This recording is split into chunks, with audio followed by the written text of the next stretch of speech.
Voilà, c'est toujours tous ces petits bébés qui démarrent dans la vie, c'est incroyable. Hein. Mais bon, nous, on a eu 4 et ça fait longtemps. Mais je trouve que ça devient de plus en plus compliqué d'être parent. Et je pense que tous ces parents, ces jeunes parents, ils ont vraiment besoin qu'on prie pour eux. Qu'on les entoure dans la prière, ces enfants. Il y a tellement de choix, tellement de choses qui se présentent. Les choses sont moins faciles maintenant. Donc, il faut 2 fois plus prier, je trouve. Encore. Donc, David avait parlé, j'aimerais continuer en fait sur le thème, comme Anthony l'a dit, les affections contrefaites. En fait, où il expliquait que lorsqu'on comble notre besoin de sécurité, d'amour, d'acceptation, de reconnaissance par des substituts qui en fait ne plongent pas leurs racines dans la présence de Dieu, dans notre relation avec Dieu, en fait, c'est des choses vaines. Ça va nous satisfaire un temps, mais ça sera des choses vaines. Et en fait, souvent, c'est notre cœur d'orphelin qui crie. Notre cœur d'orphelin qui, en fait, essaye de combler tous ses besoins par toutes sortes de choses.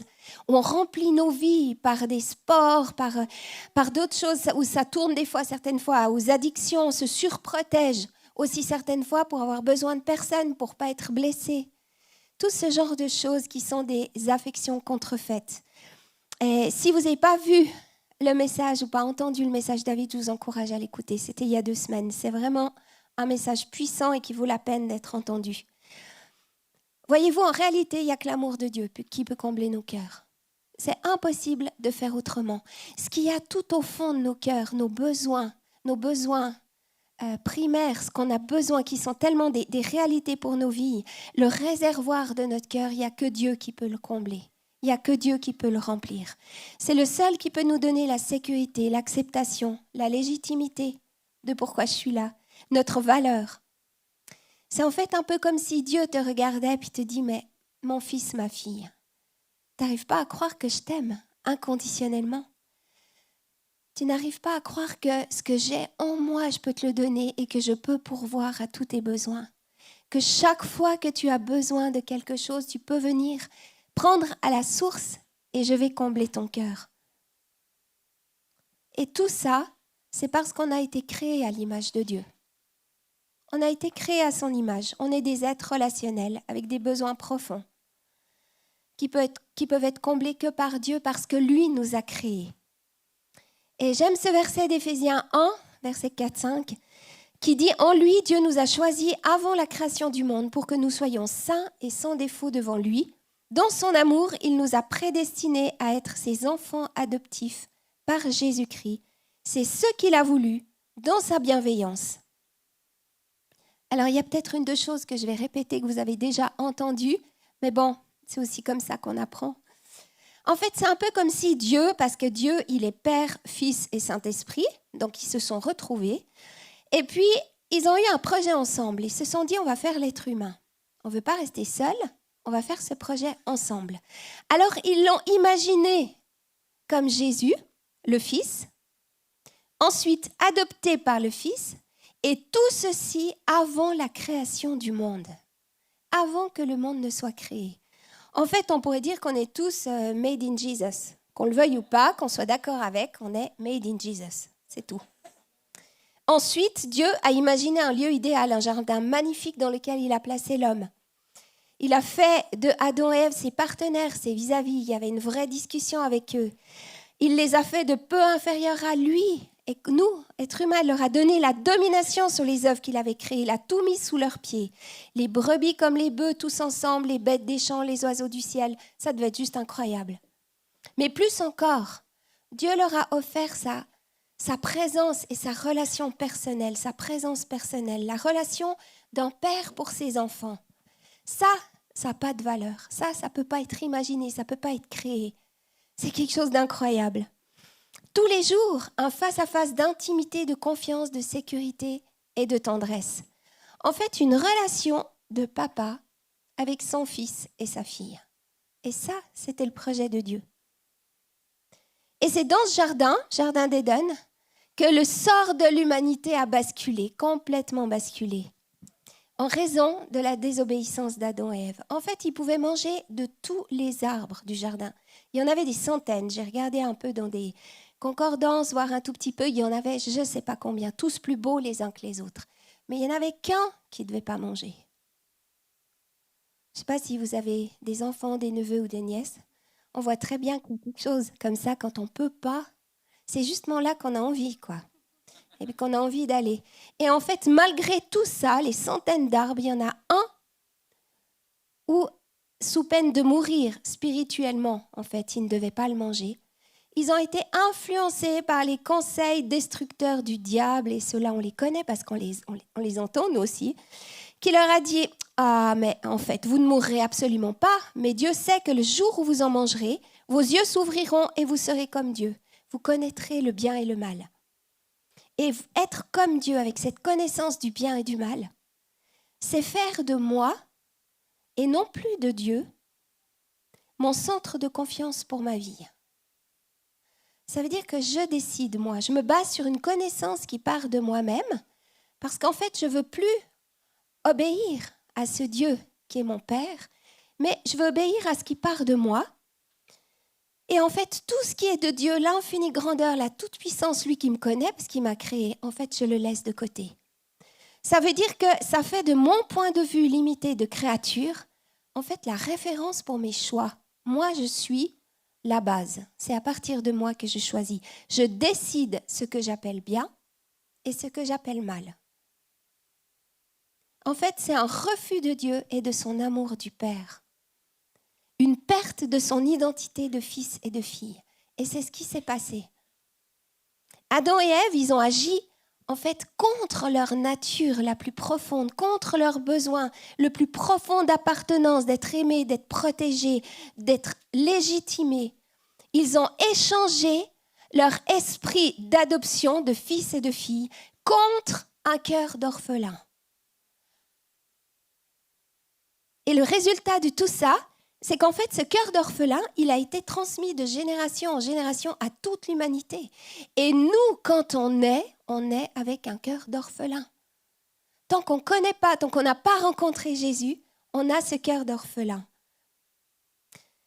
Et en fait, on est pécheur avec ce cœur qui recherche l'indépendance, on veut s'en sortir comme on aimerait, ce cœur d'orphelin. Et en fait, même certaines fois, j'aime vous dire, on peut avoir rencontré Jésus, on peut l'avoir accepté comme son sauveur et le Seigneur de notre vie. En fait, on comprend dans notre tête qu'en fait, il est notre Papa Céleste, il est notre Père. Et on l'accepte intellectuellement, mais ces 30 centimètres, ils ne se font pas. Ou alors, ils se font dans certains domaines de ma vie, mais dans certains autres, on réagit avec un cœur d'orphelin. Ça veut dire qu'on peut être d'une part des fils et des filles, quand on a accepté Jésus et qu'au travers de Jésus, on a renoué ce lien de paternité avec notre Père Céleste, on peut réagir dans certains domaines comme des fils et des filles, mais dans certains autres comme ayant un cœur d'orphelin. Et en fait, c'est ce qui nous amène à tomber dans des affections contrefaites. Parce qu'on va trouver des substituts, quelque chose qui va combler notre cœur. Et aujourd'hui, plus que jamais, tellement d'enfants grandissent orphelins, ou bien plus encore, je dirais grandissent sans aucun sentiment de paternité, même si leur père biologique est présent. Et en fait, c'est même plus forcément quelque chose qui est appris. Alors, quand je voyais ces deux familles, je me disais que en tout cas là, ça devait bien se passer, mais ce qui n'est pas le cas chez tout le monde. Et on a tous une histoire à raconter. Et l'orphelin, il cherche toujours sa place. Il est errant. À la fois, il a peur d'être connu pour qui il est, parce qu'il pense qu'il va décevoir les autres, ou qu'il n'est pas assez bien, donc on garde une façade. Et en même temps, il a un immense besoin de reconnaissance. Et il le cherche partout. L'orphelin, il se concentre sur ce qui lui manque, parce qu'il est toujours dans le besoin. Parce qu'il ne sait pas qu'en réalité, il peut être dans un lieu de plénitude. Lorsqu'on a un cœur d'orphelin, on n'a jamais le sentiment d'être à la maison, où que l'on soit. On a peur de faire confiance, peur d'ouvrir son cœur pour être aimé. Mais j'aimerais vous dire, il y a quelque chose d'incroyable et d'extraordinaire. C'est qu'il y a toujours eu dans l'histoire, en fait, des mouvements incroyables où Dieu a comme amené l'accent sur quelque chose de particulier. Il met vraiment l'accent, il en parle, on voit qu'un peu partout, ça se multiplie. Et en fait, on vit un temps où Dieu travaille à ramener les cœurs orphelins vers son cœur à lui. J'ai le sentiment que c'est vraiment la révélation dont on a besoin maintenant. On ne pourra pas aller plus loin si notre cœur d'orphelin, si les besoins qu'on a dans nos cœurs ne sont pas reconnectés et guéris et restaurés par notre Père Céleste. Et en fait, c'est vraiment une intention de Dieu maintenant. Il y a quelque chose dans la réconciliation et la restitution, ces temps-là, et je pense pour 2023, où Dieu va mettre l'accent là-dessus. Parce qu'en fait, c'est la base. Si tu sais d'où tu viens, si tu sais qui tu es, si tu sais que tu es aimé, si tu sais pourquoi tu es là, tu peux faire n'importe quoi. N'importe quoi.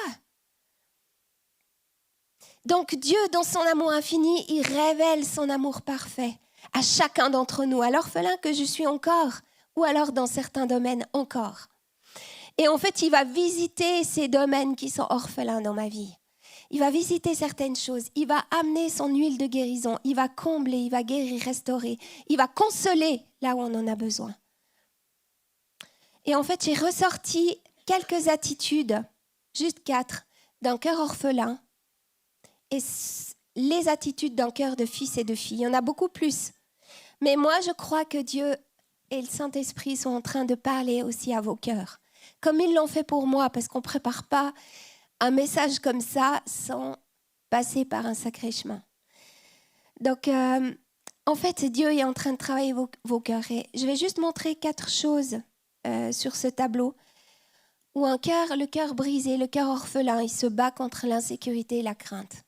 Alors que le cœur de fils, il sait qu'il est aimé inconditionnellement. Un cœur orphelin, il trouve sa valeur dans le fait d'être félicité, d'être approuvé, le fait d'être vu, d'être encouragé. Il a besoin de ça, approuvé et accepté. Et le cœur de fils, il sait qui il est. Et sa valeur, elle se trouve en Dieu. Qu'importe ce que pensent les autres, sa valeur, elle ne bouge pas. Le cœur orphelin, il croit au mensonge, où le diable lui dit qu'il est insignifiant, qu'il n'est pas digne d'intérêt pour Dieu. Et ça touche beaucoup de monde. Et le cœur de fils, il perçoit la présence de Dieu comme proche, intime. Et ce dialogue journalier lui fait expérimenter ce regard d'amour de Dieu sur lui. Même s'il ne le sent pas, même s'il ne le voit pas, il le sait. C'est un fondement, c'est une base, une dalle qui est fondée dans sa vie. Le cœur orphelin, il se bat pour obtenir tout ce qu'il peut. Tout ce qu'il peut, il va se battre. Et le cœur légitime de fils, il sait qu'il est légitime dans son appartenance. Et avec ce cœur d'adoption, il libère son héritage. Il le libère dans sa vie. Ça veut dire que tous ses rêves, toutes ces choses qui sont là, toutes les promesses de Dieu qui sont là dans sa vie, c'est comme si la porte s'ouvrait et que ces choses-là pouvaient s'implanter vraiment dans sa vie. Ça fait toute la différence. Et Gloria.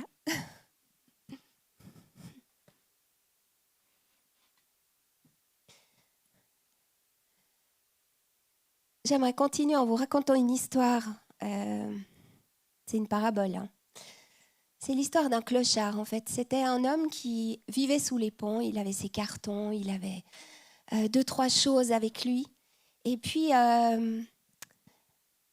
saison commençait à devenir froide. Et puis, il se disait, bon, comment je vais faire ? Il faut que j'aie plus de cartons, il faut que j'aie plus de choses, pour pouvoir me réchauffer puis arriver à survivre. Et voilà qu'un jour, il voit 2 hommes très, très bien habillés qui se dirigent vers lui. Alors, il ramasse toutes ses affaires pour les protéger parce que des fois, qu'on voudrait les lui prendre, je veux dire, c'est quand même ses possessions et c'est les choses qu'il a. Donc là, puis il regarde avec méfiance ces hommes qui viennent vers lui et ces hommes lui disent « Mais est-ce que tu es tel et tel ?»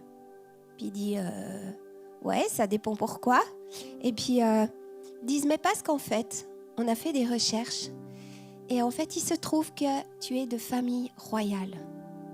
mais en fait, on t'a perdu de vue, on a perdu de vue tes parents, on ne savait pas où vous étiez. Et on a fait des recherches pendant des années et des années. Et maintenant, enfin, on t'a trouvé. Et tu es de famille royale. Alors cet homme, il est très méfiant, hein, il regarde ça, puis en fait, ces deux hommes lui disent, mais viens seulement, on a un appartement pour toi, on a un lieu pour te recevoir. En fait, il y a tellement de choses qui sont là en attente que tu les prennes.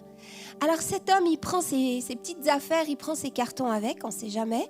Et puis en fait, il les suit et puis ils arrivent dans cet appartement qui est juste extraordinaire, avec de la moquette partout, avec un lit où on s'enfonce dedans. En fait, tout ça. Et puis il est là, puis il n'en croit pas ses yeux. Et puis en fait, il ouvre la porte de l'armoire, il met ses cartons dedans. Et puis il met ses petites affaires. Puis après, ces deux hommes lui disent, mais regarde, on a préparé des habits pour toi, des habits tout neufs. Il dit, ok, bon bah sortez, je vais me changer. Et puis en fait, il garde ses vieux habits qu'il met précieusement dans l'armoire. Parce qu'en fait, on ne sait jamais. On ne sait jamais ce qui va se passer. Est-ce que vraiment... Enfin bref, je préfère assurer le coup, quoi. Et puis alors après... au moment où il doit aller manger, il voit des services en argent, des choses comme ça. Donc rapidement, il en met 2-3 dans ses poches, au cas où.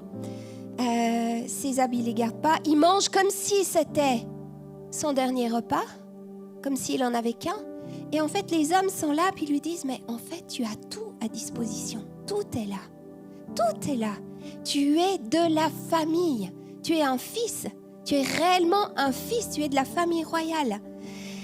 Et en fait, ce n'est pas nos actes qui nous définissent, ou bien ce qu'on peut avoir fait ou ce qu'on peut avoir vécu. Mais en fait, c'est notre acte de naissance. Et au moment où tu acceptes Jésus dans ta vie, au moment où tu deviens de manière légitime un fils ou une fille de roi, ça devient ton acte de naissance. Et petit à petit, on doit apprendre à être un fils de roi. Et combien de fois on retourne à nos cartons? Combien de fois on ressort nos services en argent pour si jamais? Combien de fois on mange beaucoup trop parce qu'on se dit peut-être j'aurai pas? Combien de fois on se comporte comme des personnes qui n'ont rien du tout, comme si elles n'avaient rien reçu? Et dans certains domaines de nos vies, on est ce clochard qui ne veut pas lâcher ses cartons. On est cet homme qui ne veut pas lâcher ses habits déchirés. On est cet homme qui n'arrive pas à croire qu'il est réellement de naissance royale. Et en fait, on doit apprendre à devenir un fils, apprendre à devenir une fille, apprendre à se comporter comme un fils de roi, avec cette autorité de fils de roi. Dieu te connaît par cœur. Par cœur. Il était là dans toutes les situations que tu as vécues jusqu'à aujourd'hui. Et pour certains, vous avez eu un papa qui était super. Pour d'autres, vous n'en avez pas eu du tout. Et pour la troisième catégorie, vous en avez eu, mais il n'était pas là. Et en fait, cette image de notre Père terrestre, comme David l'avait expliqué la dernière fois, fausse notre manière de voir notre Père céleste. Et quand on sait un Père absent, ou pas de Père du tout, où il n'y a eu que de la violence, de la tristesse, de l'injustice, en fait, moi, je crois que Dieu, au travers du Saint-Esprit qui est là ce matin, il vous entoure chacun d'une manière particulière maintenant parce qu'il veut racheter et restituer ce qui vous a été volé jusqu'à aujourd'hui, ce qui fait partie de votre royauté, de votre acte de naissance qui a été payé à la croix. Cet acte de justification qui dit que tu es un fils et que tu es une fille de roi et que ton Père est là. Et ces 3 versets qui disent « Je serai pour vous un père et vous serez pour moi des fils et des filles ». À ceux qui ont cru, la parole a donné le pouvoir de devenir enfants de Dieu et ils sont devenus enfants de Dieu en naissant non par la volonté d'un homme ou d'une femme, mais de Dieu. C'est Dieu qui nous fait naître, fils et filles. L'Esprit de Dieu que vous avez reçu ne fait pas de vous des esclaves qui ont encore peur ou des clochards qui ne savent pas qui ils sont, mais il fait de vous des enfants de Dieu. Et par cet Esprit, nous crions vers Dieu en lui disant « Abba, Père ». L'Esprit Saint lui-même nous donne ce témoignage. Nous sommes enfants de Dieu. Nous sommes enfants de Dieu.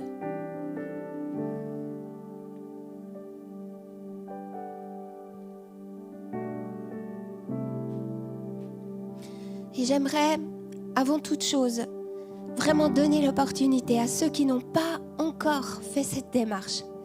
Je ne peux pas continuer sans m'arrêter là-dessus. Parce que j'aimerais être sûre qu'ici, dans cet endroit, dans ces 2 salles, et ceux qui nous écoutent, vous avez tous fait le choix un jour de donner votre vie au Seigneur, de le reconnaître comme le Sauveur et le Seigneur de votre vie. Et il n'y a pas de meilleur moment que celui-ci, c'est tout simple. En fait, il y a ces versets qui disent, si tu reconnais publiquement de ta bouche que Jésus est le Seigneur, et si tu crois dans ton cœur que Dieu l'a ressuscité, tu seras sauvé. Il est dit plus loin, Dieu en effet n'a pas envoyé son Fils dans le monde pour juger le monde, mais pour que le monde soit sauvé par lui. Ça veut dire qu'à un moment donné, tu dois décider dans ton cœur, tu dois lâcher prise sur ce que tu connaissais. Tu dois dire, c'est vrai, je ne te connais pas vraiment, je ne te connais encore pas, mais je veux rentrer, je veux marcher dans cette aventure avec toi. Je lâche ce que je connaissais. Je reconnais mes péchés, je reconnais que je suis pécheur devant toi. Et je t'accepte, Jésus, comme le Seigneur et le Sauveur de ma vie. Et j'aimerais vous demander simplement maintenant de fermer les yeux chacun. J'aimerais demander à ceux qui disent, mais cette démarche, je ne l'ai jamais faite vraiment dans mon cœur, ou alors ça fait très longtemps que je l'ai fait. Mais aujourd'hui, j'ai envie de redécouvrir Dieu comme mon Père. J'ai envie de redécouvrir qui je suis comme mon fils et ma fille, comme fils et fille. Et j'aimerais accepter Jésus comme Seigneur et Sauveur de ma vie. Est-ce que vous pouvez lever la main, simplement là où vous êtes maintenant? Levez la main. Oui, je vois la main. Je vois ta main. Et j'aimerais simplement prier avec vous. Seigneur, j'aimerais t'apporter et je crois ces personnes qui ont levé la main maintenant et qui ont dit, je prends la décision de t'accepter Jésus comme Sauveur et comme Seigneur de ma vie. Je te demande pardon pour mes péchés, pour tous mes manquements. Je te demande pardon et je crois à ton pardon. Je crois à cette purification de mes péchés. Je crois qu'aujourd'hui, je nais de nouveau en tant que fils et en tant que fille. Seigneur, merci parce que tu vas être mon sauveur, tu vas être le Seigneur de ma vie aussi. Tu veux me guider, me diriger, me conduire vraiment sur ce chemin où je vais apprendre à te connaître, à te découvrir d'une manière incroyable et nouvelle. Et j'aimerais vraiment bénir chaque personne qui a pris cette décision maintenant. Appelez vraiment la faveur de Dieu, la grâce et la bénédiction sur vos vies. Et vraiment prier qu'il y ait du monde qui vous entoure, du monde qui puisse vous accompagner aussi sur ce chemin. Parce que c'est important de ne pas marcher seul sur ce chemin, mais d'avoir des compagnons de route. Et je vous bénis encore en ton nom puissant, Jésus. Amen. Amen.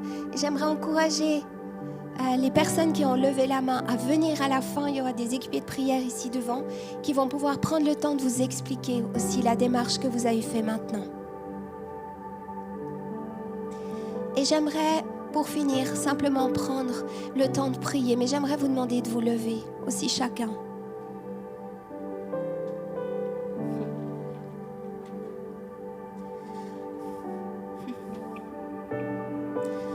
Parce que ça fait des années et des années que je connais Jésus. Ça fait des années et des années que je marche avec lui. Mais j'ai mis très, très, très, très longtemps à découvrir que Dieu, mon Père, n'était pas un Dieu qui était indifférent, pour ma part, indifférent à ce que je vivais. J'ai mis des années à comprendre qu'en fait, il s'intéressait à ce que je vivais. Et que quand j'entendais pas forcément sa voix ou quand je comprenais pas ce qui se passait, c'était pas qu'il avait jeté l'éponge avec moi, qu'il avait dit de toute façon ça vaut pas la peine que j'investisse dans sa vie. Mais jusqu'à ce que je comprenne et que je réalise que dans mon cœur, il y avait ce cri de l'orphelin par rapport à l'abandon, par rapport à l'indifférence. Et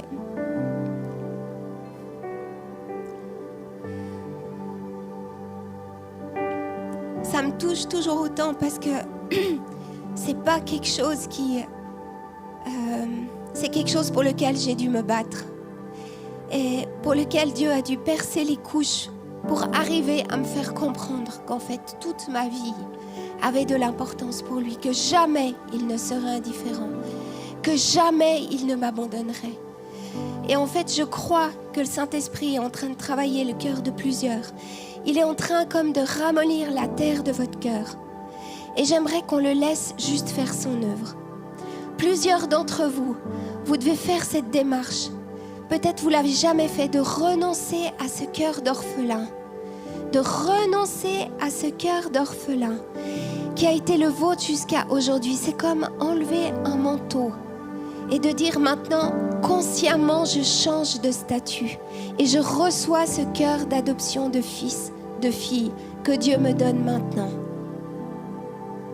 Et Dieu, dans son amour infini, dans la démarche que vous êtes en train de faire, de dire je me débarrasse de ça et je reçois ce cœur de fils et de fille, je le reçois, mais pas seulement au niveau de ma compréhension, mais il est en train de descendre et de venir dans mes entrailles, dans mon cœur.